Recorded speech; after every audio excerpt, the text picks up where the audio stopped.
Thanks a million, Jim, and good afternoon, everybody.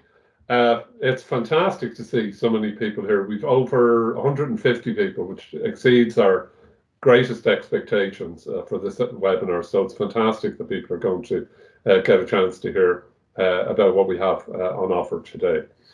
It's a very exciting day, we believe, for QQI and the English language education sector. As many of you will know, the concept of an Irish quality mark for the provision of education training for international students goes back a long way. As far back as, I think, October 2008, the government announced the intention to amalgamate the former awards councils, the National Qualifications Authority, and the quality assurance body for the universities into a single agency that be responsible for quality assurance and qualifications. The public consultation paper that was produced by the department at that stage gave the idea that this new agency should take responsibility for the maintenance of a replacement for what many of you will then remember as the internationalisation register, and for the introduction of a quality mark and a code of practice for international education.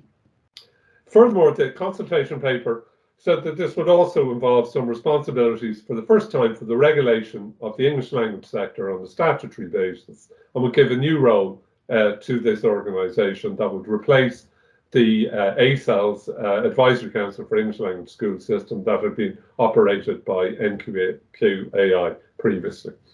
By the time that QQI was actually established back in November 2012, and you'll notice it's our 10-year anniversary this year, the definitive version of the legislation envisaged the authorisation of a quality mark to be known as the International Education Mark for providers of English language courses and for higher education courses.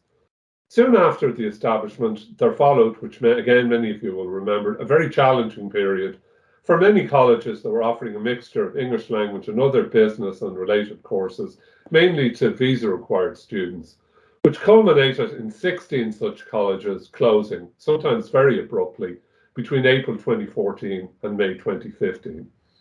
That problem was just one of the issues that led the government to decide that amending legislation was required for QQI to realise its potential, to facilitate the introduction of some deferred policies, and particularly to strengthen and make more efficient our operations.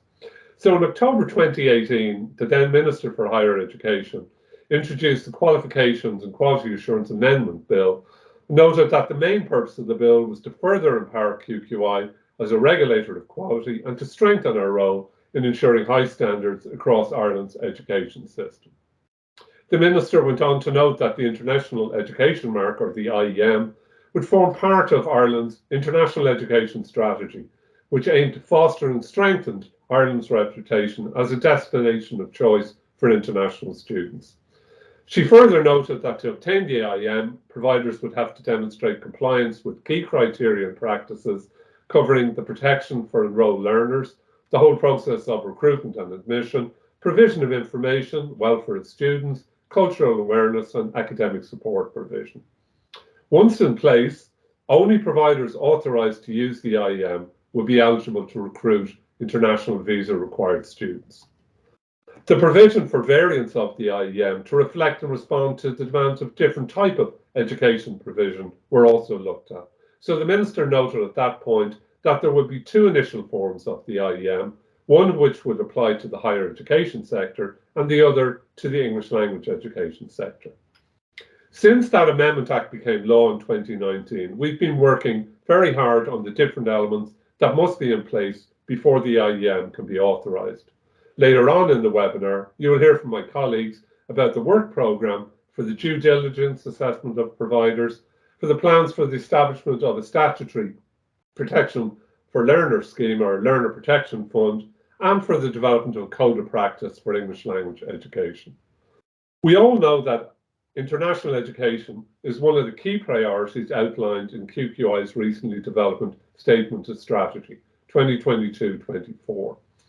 One of the strategy's priorities is the whole area of protection, in particular to implement strengthened regulation to protect our learners. This is, however, complemented by our priority on development, which is to drive and stimulate provider development. Through these priorities, QQI is committing to achieving the following objectives. to robustly assess and monitor private providers for their fitness to engage with QQI, and to provide security to their learners through our stewardship of the Statutory Learner Protection Fund, but also to contribute to ensuring a high-quality learning experience for international students through issuing the IEM to higher education and English language providers.